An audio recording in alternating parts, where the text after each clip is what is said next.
설레이고 사실은 항상 얘기했던 것들이지만 축구는 이제 팬분들이 없으면 엄청 다른 스포츠가 되어버리더라고요. 무관중에서도 경기를 해보고 팬분들이 적은 곳에서도 경기를 치러봤지만 그런 감정과 그런 열정들을 나눴을 때 가장 멋있어지는 스포츠라고 생각을 해요. 선수들이 다치지 않고 돌아오는 것만으로도 정말 저는 너무나도 큰 소확이라고 생각할 정도로 경기가 많이 거칠었고요. 심한 욕설도 많이 와갔던 것 같습니다. 죽음의 조는 아니지만 지옥의 원정길은 확정입니다. 한국팀은 최종 예선에서 5번의 원정 경기 전부를 중동에서 치르게 되었고 상대보다 까다로운 환경과 싸워야 합니다. 그동안 한국 축구는 특정 팀의 절대 약세였던 기억보다는 중동 원정 자체에 어려움을 겪었던 사례가 많았습니다. 가장 대표적인 예시가 이란을 상대로 홈과 원정에서의 승률 차이입니다. 한국 축구는 테헤란 원정에서 역사상 1승도 거두지 못했습니다. 홈에선 브라질, 독일, 포르투갈, 이탈리아 등에도 승리를 거둔 기억을 상기하면 같은 대륙에서 자주 붙은 이란을 상대로 원정승이 없는 것은 분명 특징적인 기록입니다. 시도의 경우 일본, 호주, 사우디가 단연 앞서 있고 나머지 3개국 바레인, 중국, 인도네시아 입장에선 엄청난 죽음의 조이고 그들에게 월드컵 본선행은 가시밭길 그 자체입니다. 반면 B조는 한국이 단연 앞서 있지만 나머지 5개국의 경우 모두가 본선행을 꿈꿀 수 있는 국가들입니다. 한국 또한 원정 경기에서 승점을 안정적으로 확보하지 못하면 진흙탕으로 끌려갈 수 있는 1강 5중의 구도입니다. 더욱이 요르단에 패했던 지난 아시안컵의 경기력이 재현된다면 한국 또한 1강으로 묘사하기는 무리가 있습니다. 축구에서 가장 중요한 것은 상대 전력이 아니라 우리 경기력입니다. 원정은 너무나 그 경기도 경기지만 그 경기 외적으로도 텃세가 너무 심한 게 그 버스 타고 다녀도 팬들이나 보면 계속 그때 6대2 하면서 계속 얘기를 자극을 계속 해요. 6대2 참사를 그 기억을 하면서 그 언제적 6대2를 네, 막 버스를 타고 가면 옆에 있는 그런 모든 시민들이 전부 다 그냥 싸우고 있는 것 같은 경기 나가기 전부터 싸우고 있는 것 같은 그런 느낌을 받게 되죠. 옆에 있는 선수들하고 대화 자체가 잘 안 돼요. 소리가 안 들려요. 맞아. 그 함성 소리 때문에 입 모양 보고 살짝 이렇게 알아들을 정도로 해야 되는 거기 때문에 거의 소통이 안 되는 거죠. 이동국의 표현을 빌리면 대표팀은 경기도 하기 전에 이미 시민들과 싸우고 있었습니다.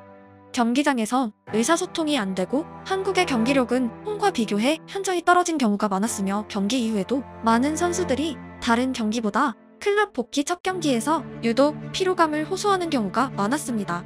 종합하면 날씨, 상대 관중, 경기장 분위기, 교통, 잔디 상태 등 종합적으로 한국에서 태어난 선수들이 느끼기에 이질적인 장소로 해석될 수 있습니다. 최종 예선은 올해 9월을 시작으로 내년 6월까지 이어집니다. 정확히 유럽 리그와 일정을 공유하고 한국의 주력 선수들은 시즌 중 중동에서 경기를 뛰고 소속팀으로 복귀하는 5번의 일정을 가지게 되었습니다. 컨디션이 역시 이슈인 이유는 선수들 대부분은 1년 농사를 지어야 하고 월드컵 예선과 별개로 자신의 리그에서도 활약해야 합니다. 그리고 시즌 중 5번이나 다다른 중동 국가에서 원정 경기를 치르는 것은 분명 흔한 스케줄이 아닙니다. 어느 때보다 프리시즌의 관리 또한 중요하고 100%로 시즌을 개막해야 하며 분명 거친 경기가 될 중동 원정에서 부상을 입지 않는 것도 키포인트입니다. 월드컵 티켓이 늘어난 이번 대회의 특징은 B조 5 중동 국가 중 쿠웨이트를 빼면 모두 사상 첫 월드컵 진출의 기회입니다. 조일위만 월드컵으로 가는 바늘구멍이 아닌 이번 대회에서 특히 그들이 사활을 걸 이유는 충분하고 종이 한 장 차이로 월드컵의 주인공이 가려질 수 있는 배경이기에 한국을 상대로 승점을 따내는 것은 5 중동 국가에게 그들 축구 역사상 가장 중요한 일전이라 말해도 과언이 아닙니다. 우선 팔레스타인은 인구 549만 명의 세계적인 인지도를 가진 국가입니다. 그들의 땅은 구석기 시대 전기부터 인간이 살기 시작한 유서 깊은 지역입니다. 이스라엘 왕국, 로마 제국, 오스만 제국, 영국 위인 통치 등을 두루 겪은 지역의 축구팀은 상대적으로 잘 알려져 있지 않습니다. 재밌는 포인트는 그들은 월드컵 2차 예선에서 방글라데시에게 5대0 승리, 홍콩의 3대0 승리, 그전 아시안컵 예선에서 예멘에 5대0 승리, 필리핀의 4대0 승리 등 비교적 최근 경기에서 대승이 많은 국가입니다. B조에서 최약체로 분류될 수 있지만 이기는 날의 화끈한 공격력은 방심할 수 없고 그들의 수도 라말라는 한국 대표팀에게 미지의 장소입니다. 물론 이번 대회의 팔레스타인 원정 경기는 현재로선 두바이나 사우디에서 열릴 가능성이 큽니다. 쿠웨이트는 인구 434만 명, 그 유명한 메소포타미아 유역의 하구에 위치한 국가이고 16세기 후반 포르투갈을 통해 처음으로 서방과 접촉한 국가입니다. 축구로는 B조에서 한국을 제외하고 가장 화려한 이력을 가지고 있고 1982년 월드컵에 진출했던 한때 아시아 최강국 중 하나입니다. 당시 그들은 프랑스, 잉글랜드, 체코와 한 조에 묶이는 정신이 혼미할 정도의 죽음의 조에 편성되었지만 놀랍게도 체코에게 승점을 따냈습니다. 그리고 걸프컵에는 22번 출전해서 10번의 우승을 거둔 말 그대로 걸프의 맹주를 다투는 국가입니다. 하지만 가장 최근 아시안컵 본선에 진출하지 못하는 이변이 펼쳐졌고 하락세로 표현할 수 있습니다. 한국 대표팀은 최종 예선마다 결전의 땅에 자주 입성해왔고 쿠웨이트 시티 국립 경기장은 이번에도 더위로 한국팀을 우선 맹공격할 예정입니다. 요르단은 인구 1138만 명의 국가이고 임금국과 비교하여 특이점은 6%의 기독교 인구를 보유하고 있습니다. 그들의 뷰 또한 로마 제국 시절의 유적지로 인해 특징적인 모습을 띠고 있습니다. 아시안컵 이전까지 한국은 역대 전적 3승 3무로 요르단의 절대 강세였지만 아시다시피 올해 4강에서 0대2의 너무나 거대한 패배를 당했습니다. 클린스만의 마지막 경기였고 요르단은 분명 상승세에 있습니다. 이라크는 인구 4,652만을 자랑하는 국가이자 팔레스타인만큼 국제적 인지도를 가진 국가입니다. 메소포타미아 문명에서 시작한 오랜 역사를 가지고 있고 한반도 면적의 2배 크기의 영토를 가지고 있습니다. 아시안컵에서 일본을 꺾고 16강에 올랐으나 요르단과 한 명씩 퇴장당하는 혈투 끝에 패배했고 이후 4연승을 달리고 있습니다. 이번 최종 예선에서 이라크와 요르단 서로 간의 라이벌전은 역시 순위표의 중대한 열쇠입니다. 인구 471만의 오만은 비교적 인도양에 자리하고 있고 앞선 4개국과 조금은 색깔이 다른 국가입니다. 우리에겐 신바트가 태어난 곳으로 유명합니다.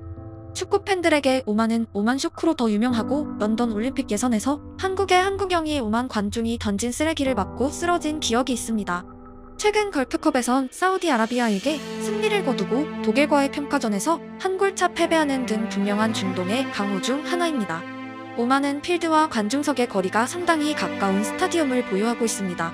오만 원정이 만약 그 경기장에서 펼쳐진다면 제2의 한국영 사태는 절대로 일어나선 안 되고 축구회에 걱정거리가 생긴다는 점에서 이슈 사항입니다. 한국축구협회는 과거의 사례를 미연에 방지하기 위해 선제적으로 상대 협회에 강한 메시지가 필요하고 경기장 관리는 상대국 협회의 완전한 권한이기에 행정으로 경기에 앞서 다각적인 대화가 중요합니다. 국가대표 간의 경기는 꼭 선수와 선수의 대결이 아닙니다. 협회와 협회의 대결이고 가끔은 국민과 국민의 대결 양상이 되기도 합니다. 그리고 협회의 의무는 승리에 앞서서 우리 선수들의 보호입니다. 우리 선수가 상대 관중에게 경기 중 공격받고 쓰러진 장소에 재방문한다면 당연히 협회는 전사적인 움직임을 통해 대결에 앞서 돌입해야 합니다. 한국 홈에서 관중이 원정 선수를 향해 쓰레기를 던지고 심지어 타격에 성공하는 행위는 상상할 수가 없습니다. 서로의 원정 경기가 대등하게 형성되기 위해선 역시 대표팀 행정의 주축의 역할이 거대합니다. 중동 5개국은 저마다의 특징이 분명하지만 공통점은 역시 한국 사람에게 낯선 날씨입니다. 월드컵을 향한 마지막 관문의 스케줄표는 완성되었고 올 시즌 한국팀은 말 그대로 다양한 장소에서의 전투가 예정되어 있습니다. 아직 선장도 없는 한국팀이기에 걱정스러운 것도 사실입니다. 한국이 올림픽 본선 진출에 실패할 것이라 수십 년간 생각하지 못했지만 현실이 되었습니다. 티켓이 늘어났다고 월드컵 본선이 공짜로 주어지는 것은 절대 아닙니다. 우리가 만날 국가들은 모두 2차 예선에서 상대국들을 이겨내고 살아남은 승리자들입니다.